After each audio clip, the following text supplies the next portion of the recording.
கிறிஸ்துக்குள் பிரியமானவர்களே, இந்த அருமையான காலை வேளையில் வந்தவங்க ஒவ்வொருவரையும் இயேசுவின் நேற்று நாமத்தினாலே அன்பின் வாழ்த்துக்கள்.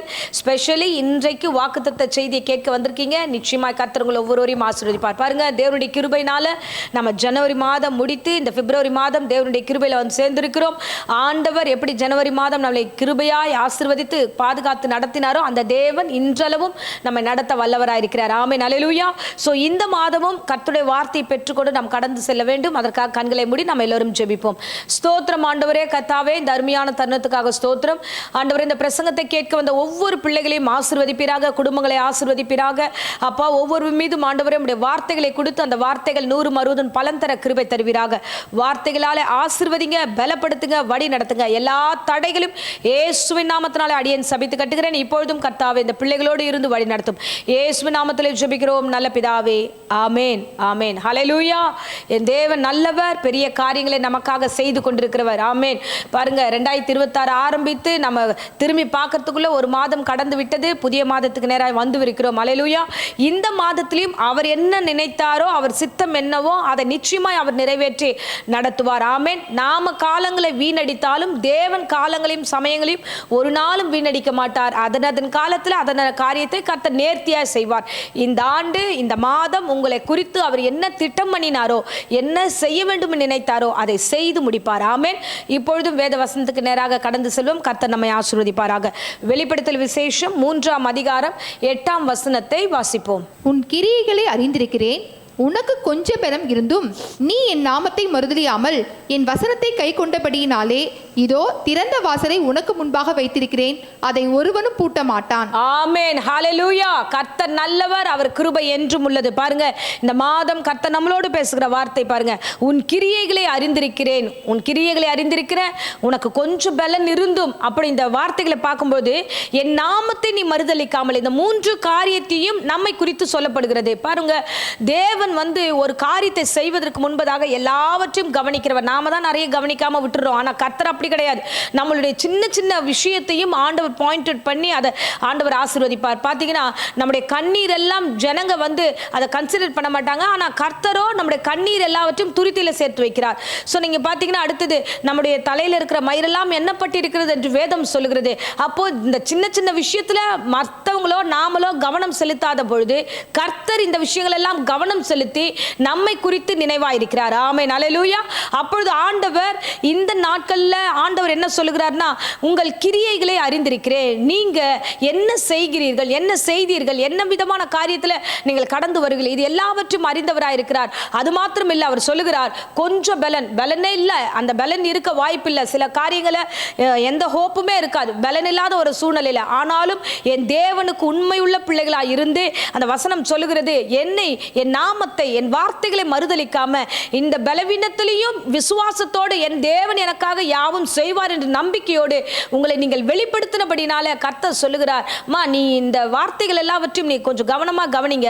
ஆண்டவர் சொல்ற வார்த்தையை, உங்க கிரியையும் உங்க பலனையும் உங்ககிட்ட இருக்கிற அந்த கொஞ்சம் ஸ்ட்ரென்த், கொஞ்சம் நம்பிக்கை தான், எனக்கு அதுக்கு ஹோப் இல்லைன்ற அந்த நம்பரை பத்தி அந்த நம்பிக்கையும், அது மாத்திரம் இல்லாம அந்த நாமத்துக்கு ஹல்லேலூயா மறுதலிக்காம சூழ்நிலைகள் விரோதமாய் வந்தபோது என் தேவன் என்னை கைவிட மாட்டார், இந்த உறுதித்தனத்தை கர்த்தர் கண்டு ஹல்லேலூயா அந்த வேத வசனத்துல முடிக்கிறார். பாருங்களேன், இதோ ஹல்லேலூயா. இந்த இதோ என்ற வார்த்தைக்கு மேலேயும் கீழையும் பெரிய விஷயம். ஒன்று மேலே இருக்கிறது நம்மளை பற்றி சொல்லுகிறார், கீழே இருக்கிறது ஆண்டவராகிய கிறிஸ்து என்ன செய்ய போகிறாரோ அதை குறித்து பேசுகிறார். ஆமென், ஹல்லேலூயா. இதோ அப்படின்னும் போது அந்த இடத்துல நின்றுச்சு, முடிஞ்சிடுச்சு. அப்படின்னா என்னன்னா, நீ எந்த விசுவாசத்தின் பேர்ல கொஞ்சம் பலத்தோடு என் பின்னாடி ஓடி வந்தியோ அந்த விசுவாசத்தின் பேர்ல இதோ நான் உனக்கு என்று அவர் திறந்த வாசலை வைத்திருக்கிறார். வாசிக்கிறேன் பாருங்க, இதோ திறந்த வாசலை உனக்கு முன்பாக வைத்திருக்கிறேன், அதை ஒருவனும் பூட்ட மாட்டான். ஆமென், ஹல்லேலூயா. இது ப்ராமிஸ் வேர்டு வந்து ஒரு 3 நாள் அளவும் கர்த்தர் என்னோடு கூட பேசிக்கொண்டே இருந்தார். பாருங்க, என் தேவனாகிய கர்த்தர் மட்டும்தான் திறந்த வாசலை தர முடியும். அதே மாதிரி திறந்த வாசல் பூற்ற காரியமும். மேல 7ஆம் வசனத்தை நம்ம வாசிக்கலாம் பாருங்களேன். வாசிப்போம். 7ஆம் வசனம். பரிசுத்தம் உள்ளவரும் சத்தியம் உள்ளவரும் தாவீதின் திறவுகோலை உடையவரும் ஒருவரும் பூட்டக்கூடாதபடிக்கு திறக்கிறவரும் ஒருவரும் திறக்க கூடாதபடிக்கு பூட்டுகிறவருமாய் இருக்கிறவர் சொல்லுகிறதாவது. ஆமென், அல்லேலூயா. ஒருவரும் திறக்க முடியாதவரும் ஒருவரும் பூட்ட முடியாது. இவர்தான் திறப்பார், இவர்தான் பூட்டுவார், இவர் கையில தான் எல்லாமே இருக்கு. ஆமென். ரட்சகராகிய இயேசு கிறிஸ்துவை அல்லாமல் நம்ம வாழ்க்கையில எந்த நன்மையும் கிடையாது.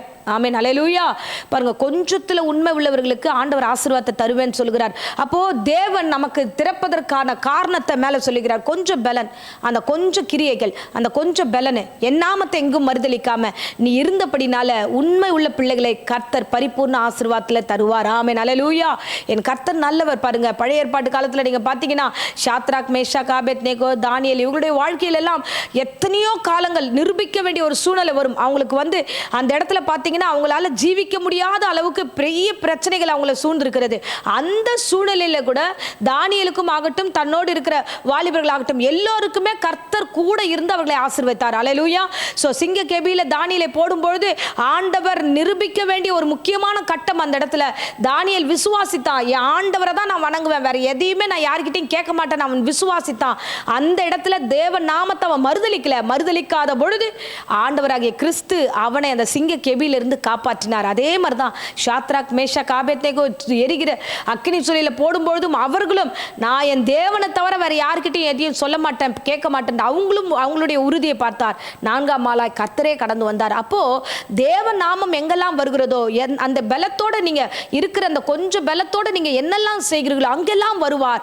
வந்து பூட்டப்பட்ட வாசல்கள் எல்லாவற்றையும் திறந்து வழி நடத்த வல்லவராய் இருக்கிறார். ஆமென், அல்லேலூயா. இந்த பிரசங்கத்தை கேட்கிற அருமையான பிள்ளைகளே, உங்கள் வீட்டின் காரியங்கள் எல்லாம் பூட்டப்பட்டிருக்கு ஆண்டவரே, எல்லாம் ஆண்டவரே, ஆண்டவரே இந்த சூழ்நிலை இருக்கு, என் பிள்ளைகளுடைய வாழ்க்கையின் ஆசீர்வாதம் பூட்டப்பட்டிருக்கு, இப்படியெல்லாம் இருக்குன்னு மனக்குழப்பத்தில் இருக்கிறீங்களா? இல்ல, என் தேவனாகிய கிறிஸ்து பெரிய காரியங்களை உனக்காக செய்வார். ஆமென். இஸ்ரவேல் ஜனங்களை குறித்து நம்ம பார்க்கிறோம்.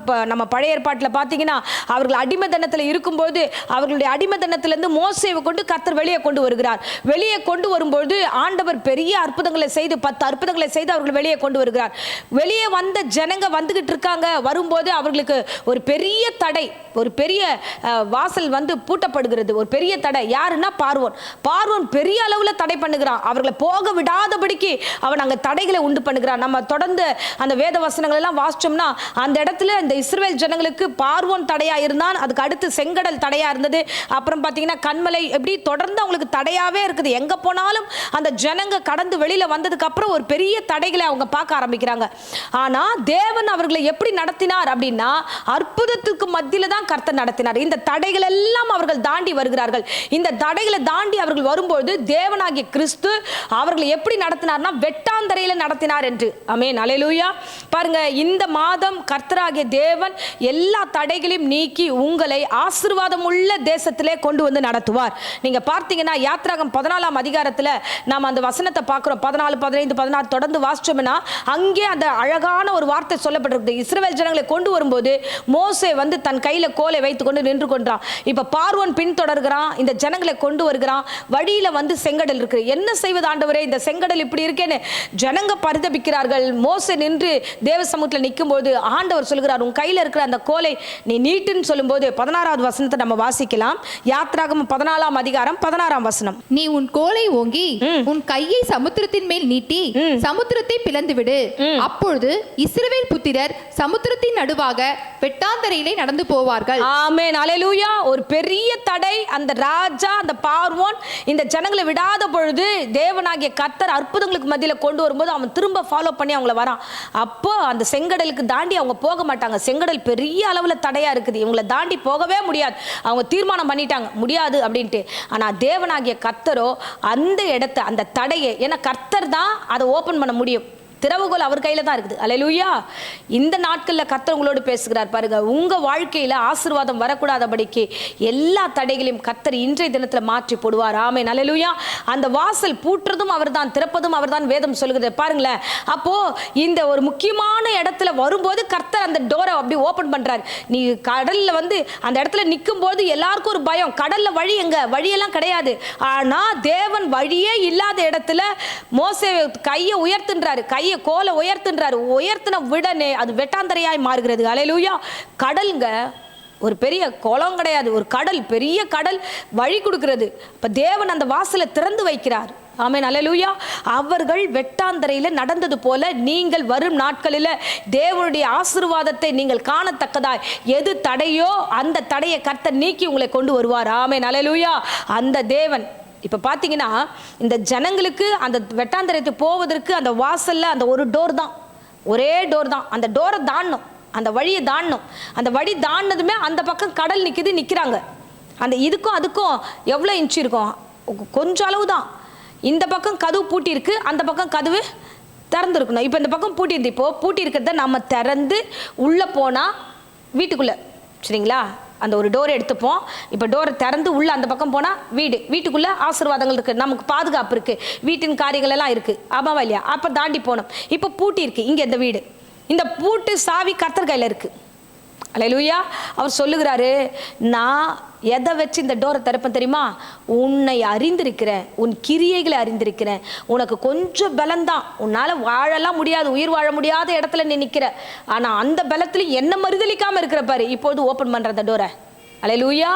430 வருஷம் அந்த ஜனங்க அடிமையாக இருக்கும்பொழுது ஆண்டவர் எப்பொழுது அவங்களுக்கு அந்த டோரை ஓப்பன் பண்ணார்னா, அவங்க கூக்குரலிட்டு ஜெபித்து கர்த்தரை நோக்கி, நாங்கள் பண்ணதெல்லாம் தவறு ஆண்டவரே, ஆண்டவரே பலன் இல்லாமல் இந்த சாக கிடக்கிறோம், இந்த கொஞ்சம் பலத்தோடு நம்ம பார்க்குறோன்னு வந்தபடினால கர்த்தர் திறந்தார் அந்த கதவை. அல்லேலூயா.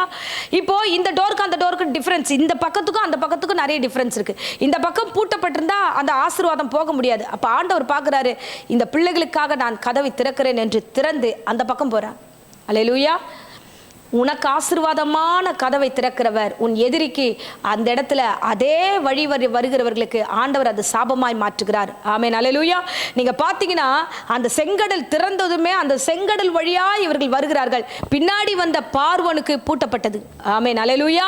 அவர்கள் ஃபாஸ்டா வராங்க, எப்படி இவங்களை பிடிச்சிடலாம், இதே வழி தானே, அந்த வழி தானே, இது என்ன அதிசயம் பார்த்துட்டு அந்த அதிசயத்துல இவங்க வர்றாங்க. இல்ல கர்த்தர் பூட்டிட்டாரு. அதுக்கு தான் 7ஆம் வசனத்தை மேல சொன்ன, அவர்தான் திறப்பவர், அவர்தான் பூட்டுபவர். அல்லேலூயா. சில நேரங்களில் நமக்கு ஆசீர்வாதங்கள்லாம் பூட்டப்பட்டிருக்கு. நமக்கு நிறைய கேள்வி இருக்குல்ல, ஏன் ஆண்டவரே பூட்டினீங்க, ஏன் ஆண்டவரே பூட்டினீங்க, ஏன் ஆண்டவரே எங்களுக்கு திறக்க மாட்டேங்குது, இவ்வளோ ஜெபம் பண்ணுறோம் கேட்க மாட்டீங்களே ஆண்டவரே, இவ்வளோ போராடுறோமே, நீங்கள் இதை செய்யக்கூடாதா அதை செய்யக்கூடாதா, எத்தனை கேள்வி. ஆண்டவரே இந்த வீட்டை கட்ட முடியலையே, ஆண்டவரே உங்களுக்கு குழந்தை பாக்கியம் வரலையே, ஆண்டவரே உங்களுக்கு நடக்கவே இல்லையே, ஆண்டவரே இந்த விஷயம் நடக்கவே இல்லையே, என் பிள்ளை தேரவே இல்லையே ஆண்டவரின்ட்டு பல இடங்களில் வந்து பூட்டப்பட்ட கதவுகள் எப்போ திறக்கும்னு நிறைய போராடி உட்காந்துருக்க ஆண்டவரே. நம்ம நிறைய காரியத்தில் தேவ சமூகத்தில் விழுந்து கிடக்கிறோம் பாருங்க. அந்த டோருக்கு அந்த பக்கம் கர்த்தர் ஆசீர்வாதத்தில் கொண்டு போயிட்டார் அவங்கள. ஒரு வீடு எடுத்தோம், வீட்டின் ஆசீர்வாதத்தை குறித்து நம்ம சொல்லணும்னா, நம்ம ஒரு வீட்டுக்கு வரோம், தூங்க போகிறோம். அப்போ என்ன பண்ணுவோம், நம்ம வீட்டை பூட்டிட்டு தூங்கிடுவோம். ஏன் தூங்குறோம் பூட்டிட்டு? எதுக்கு பூட்டுறோம்? ஏன்னா பாதுகாப்புக்கு. நம்ம தூங்கிடுவோம் அசந்து. வீட்டில் இருக்கிற பொருளெல்லாம் திருடக்கூடாது, மற்றவங்க யாரும் வந்து எடுத்துக்கூடாது. அதனால் நம்ம என்ன பண்ணுறோம், அந்த கதவை பூட்டிடுறோம். பூட்டினதுக்கப்புறம் சேஃபாக இருக்குன்னு போய் படுக்கிறோம். ஆமேன். அதே மாதிரி கர்த்தர் உங்கள் வாழ்க்கைக்குள்ளே சிலதை அனுமதிக்காமல் பூட்டிட்டார். ஏன் பூட்டினார்? அதுவும் சேஃப்டிக்கு, உங்களை பாதுகாக்க, உங்களை பத்திரப்படுத்த, உங்களை ஆசீர்வதிக்க. குறித்த காலம் வரும்போது எல்லாவற்றும் அவர் திறப்பார். அவர் தான் பூட்டுகிறவர், அவர் தான் திறப்பவர். 7ஆம் வசனத்தில் நம்ம வாசிச்சோம் பத்தியா, இந்த கிரியைகளை அறிந்தவர் உன்னுடைய பலவீனத்தில் நீ தேவ சமூகத்தில் அந்த கொஞ்சம் பலத்தோடு திரும்பி வந்து ஆண்டவர் எனக்கு என்ன செய்வார்னு எதிர்பார்த்து காத்தல. அப்போ உன்னை பாதுகாக்க வேண்டிய கடமையில் இருக்கிற ஆண்டவர் எப்படி விடுவார்? அல்லேலூயா. எகிப்தியர்கள் வந்தார்கள், அதே டோர் வழியாக வந்தாங்க, கர்த்தர் பூட்டிட்டாரு. பூட்டப்பட்டவர்களுக்கெல்லாம் கர்த்தர் திறப்பார். யாருக்கு திறக்கணுமோ அப்போ திறப்பார். உன் வீட்டு ஆசீர்வாதம் எது வரணுமோ அவருக்கு தெரியும். அவருக்கு தெரியாத எந்த ஆசீர்வாதம் நமக்கு வேணான்னு எத்தனை முறை பேசுகிறோம். நமக்கு நன்மையானது அவர் வந்து தடுத்து நிறுத்திட்டாருன்னு எத்தனையோ முறை நம்ம புலம்புறோம். இல்லை, அவர் குறித்த நேரம் வச்சிருக்கும் போது தான் அந்த ஆசீர்வாதத்துக்குள்ளே கொண்டு போவார். அதுக்கு முன்னாடி அது எல்லாம் ஆசீர்வாதமாக இருக்காது நமக்கு. அப்போ அந்த பூட்டப்பட்ட வாசல் வழியாக கர்த்தர் இந்த பார்வோன் வருகிறார் என்ற உடனே பூட்டிட்டார். பாருங்களேன், தொடர்ந்து நம்ம வாசிச்சோம்னா 25ஆம் வசனத்தில் வாசிப்போம். அவர்களுடைய ரதங்களில் இருந்து உருளைகள் கழலவும் அவர்கள் தங்கள் ரதங்களை வருத்தத்தோட நடத்தவும் பண்ணினார். அப்பொழுது எகிப்தியர் இஸ்ரவேலை விட்டு ஓடி போவோம், கர்த்தர் அவளுக்கு துணை நின்று எகிப்தியருக்கு விரோதமாய் யுத்தம் பண்ணுகிறார் என்றார்கள். ஆமென். ஹல்லேலூயா. பாருங்க, பின்னாடி வந்தவங்களை ஆண்டவர் அதே இடத்துல மடங்கடித்தார். அந்த இடத்துல வழி இருக்கேன்னு அவன் கண்ணுக்கு வழி தெரிஞ்சது, ஆனா அந்த வழியில் அவன் போக முடியாது. அல்லேலூயா. இந்த மாதம் என் தேவனாகிய கர்த்தர் நமக்கு திறந்த வாசலை வைத்திருக்கிறார். உங்கள் ஜெபம், உங்கள் கிரியைகள், உங்களுடைய விசுவாசங்கள் தேவனை மறுதலிக்காம எங்கெல்லாம் ஸ்ட்ராங்கா நின்று பேச ஆரம்பிக்கிறீங்களோ அங்கெல்லாம் கர்த்தர் உங்களுக்கு திறந்த வாசலை கர்த்தர் வைத்திருக்கிறார். ஆமென். அல்லேலூயா. என் தேவன் நல்லவர். அதான் ஆண்டவர் பூட்டிட்டு சொல்றாரு. என்ன தெரியுமா சொன்னாரு? 13ஆம் வசனத்தை நம்ம வாசிச்சோம்னா 14, 13 எடுத்து வாசிப்போம். அப்பொழுது மோசே ஜனங்களை நோக்கி, பயப்படாதிருங்கள், நீங்கள் நின்று கொண்டு இன்றைக்கு கர்த்தர் உங்களுக்கு செய்யும் ரட்சிப்பை பாருங்கள். இன்றைக்கு நீங்கள் காண்கிற எகிப்தியரை இனி என்றைக்கும் காண மாட்டீர்கள். ஆமென். ஹல்லேலூயா. கர்த்தர் திறந்தார், அவர் திறப்பை அடைப்பவன் ஒருவரும் இல்லை. கர்த்தர் பூட்டினால் அந்த பூட்டின கதவை திறப்பவர்கள் யாரால முடியாது. ஆமென். என் தேவன் சொல்லுகிறார், அந்த வழியாய் வந்தவர்களை அழித்து போட்டார். என் தேவனாகிய கர்த்தர் நம்மோடு கூட இருந்து நம்மை விடுதலையாக்கி நடத்துகிறார். இந்த மாதம் ஆண்டவர் சொல்லுகிறார், நீ இன்று கண்ட எகிப்தியனை, இன்று கண்ட வியாதியை, இன்று கண்ட பலவீனத்தை, இன்று கண்ட நீ பிரச்சனைகளை, இன்று கண்ட எல்லா சோர்வுகளையும் இனி நீ காணாதிருப்பாய். என் தேவனாகிய கர்த்தர் சொல்றார், பயப்படாதுங்க, ரட்சிப்பை பாருங்க. உங்களை எப்படி தூக்கி ஆண்டவர் காப்பாற்றி திறந்த வாசலுக்குள்ளாய் கொண்டு போக போகிறார் என்பதை பாருங்க. உங்க பலன்தான், உங்க விசுவாசம்தான், உங்க கிரியைகள் தான், உங்களுடைய நம்பிக்கை தான் பெரிய வழிக்கு நேராக கொண்டு போக போகிறீர்கள். திறந்த வாசலுக்கு நேராக போக போகிறீர்கள். உங்கள் வியாபாரத்தையும், உங்கள் குடும்பத்தையும், உங்களுடைய ஊழியத்தையும் எல்லாவற்றையும் அந்த வழியில் கர்த்தர் கொண்டு போக போகிறார். ஒரே ஒரு காரியம், அந்த கொஞ்சம் பலத்தை காண்பீங்க. கிடைக்கும் பொழுது அந்த சந்தர்ப்பத்தை பயன்படுத்துங்க. தேவனுக்காக ஏதாகிலும் ஒன்றை செய்யுங்க. என் தேவன் அந்த கிரியைகளை கண்டு உங்களை ஆசீர்வதிப்பார். ஆமென். அல்லேலூயா. என் தேவன் எவ்வளோ பெரியவர் பாருங்க. வாக்குத்தத்தங்களை தந்து நம்மளை ஸ்திரப்படுத்தி அதனை நடத்துகிற தேவன். எத்தனையோ முறை இந்த பிரசங்கத்தை கேட்டிருந்தாலும் ஆண்டவர் இந்த நாளில் நம்மளோட வித்தியாசமாய் பேசுகிறார். நம்ம பாதுகாக்கவே பூட்டி வைத்திருக்கிறார். ஆமென். தேவையான நேரத்தில், சரியான நேரத்தில் அவர் திறந்தருளுவார். திறக்கப்பட்ட அந்த வாசல்கள் இந்த மாதம் நமக்கு உண்டு. அதன் வழியாக பிரவேசிப்போம், ஆசீர்வாதத்தை பெற்றுக்கொள்வோம். ஒரு நாளும் கர்த்தர் உங்களை கைவிடவே மாட்டார். ஆகையால பயப்படாமல் கர்த்தரை நோக்கி விசுவாசத்தோட கடந்து போங்க. எல்லா வழிகளிலும் உங்களுக்கு உறுதுணையாக இருந்து நடத்துவார். இந்த மாதம் வாக்குத்தத்தம் கொடுத்தாரே, இந்த வருடம் சின்னவன் 1000 சிறியவன் பலத்த ஜாதி ஆவான்ட்டு. தேவன் நிச்சயமாய் ஒரு பலத்த ஜாதியாய் உங்களையும் உன்னை சார்ந்தவர்களையும் கர்த்தர் ஆசீர்வதித்து வழி நடத்துவார். ஆமென். இப்பொழுதும் அடியேன் உங்களுக்காக ஜெபிக்கிறேன். அன்பு ரட்சகா, இந்த அருமையான தருணத்தில் ஆண்டவரே, இந்த பிரசங்கத்தை கேட்க வந்த ஒவ்வொரு பிள்ளைகளுக்காக நன்றி செலுத்துகிறோம். இந்த மாதம் ஆண்டவரே உமக்கு ஸ்தோத்திரம். எங்களுடைய விசுவாசங்களை கண்டவரே உமக்கு நன்றி. எங்கள் கிரியைகளை கண்டவரே உமக்கு நன்றி. ஆண்டவரே, எங்களுக்காக இறங்கி வந்து ஆண்டவரே திறந்த வாசலை ஆண்டவரே எங்களுக்கு கட்டளையிடுவேன் என்று சொன்ன தேவனே உமக்கு கொடான கொடி ஸ்தோத்திரம். இந்த பிரசங்கத்தை கேட்டுக்கொண்டு அருமையான பிள்ளைகளை ஆசீர்வதிக்கிறேன். அப்பா, கொஞ்சம் பலத்தோடு ஆண்டவரே அப்பா இந்த ஆண்டவரை போராடி கொண்டிருக்கிறாங்க. அவங்க வாழ்க்கைக்காக போராடுகிறார்கள் ஆண்டவரே. அப்பா, வியாதிகளுக்காக போராடுகிறார்கள், பலவீனத்துக்காக போராடி கொண்டிருக்கிறார்கள் ஆண்டவரே. இப்பொழுதே ரட்சணிய நாள், பயப்படாதிருங்கள் சொன்னீரே ராஜா. ஏசப்பா, இப்பொழுதே ரட்சணை நாளை கொடுத்து அவர்களை விடுதலையாக்கி திறந்த வாசல் வழியால் உட்பிரவேசித்து சகல ஆசீர்வாதத்தின் மகிமை ஆண்டவரை ஒவ்வொருவருக்கான கிருபை செய்வீராக. பலவீனப்படுத்துகிற எல்லா பலவீனத்தின் ஆவிகளையும் இயேசுவின் நாமத்தில் சபித்து கட்டுகிறேன். நெகட்டிவான எல்லா தாட்ஸையும் இயேசுவின் நாமத்தில் நிர்மூலமாக்குகிறேன் ஆண்டவரே. இந்த நாளிலே, இந்த மாதம் முழுவதும் கிருபையாய் காத்துக்கொள்ளும். எல்லா இடங்களிலும் ஆண்டவரை திறந்த வாசலை வைத்து ஆசீர்வதியும். கர்த்தருடைய மகிமை கூடவே இருக்கட்டும். இயேசுவின் நாமத்தில் ஜெபிக்கிறோம். வியாதியோடு பலவீனத்தோடு யாராகிலும் இந்த பிரசங்கத்தை கேட்டுக்கொண்டிருந்தா பூரண சுகத்தையும் ஆரோக்கியத்தையும் கொடுத்து ஆசீர்வதித்து வழிநடத்தும். இயேசுவின் இணையற்ற நாமத்தில் ஜெபித்து ஒப்புக் கொடுக்கிறேன் ஜீவனுள்ள நல்ல பிதாவே. ஆமென். ஆமென். Praise the Lord. God bless you.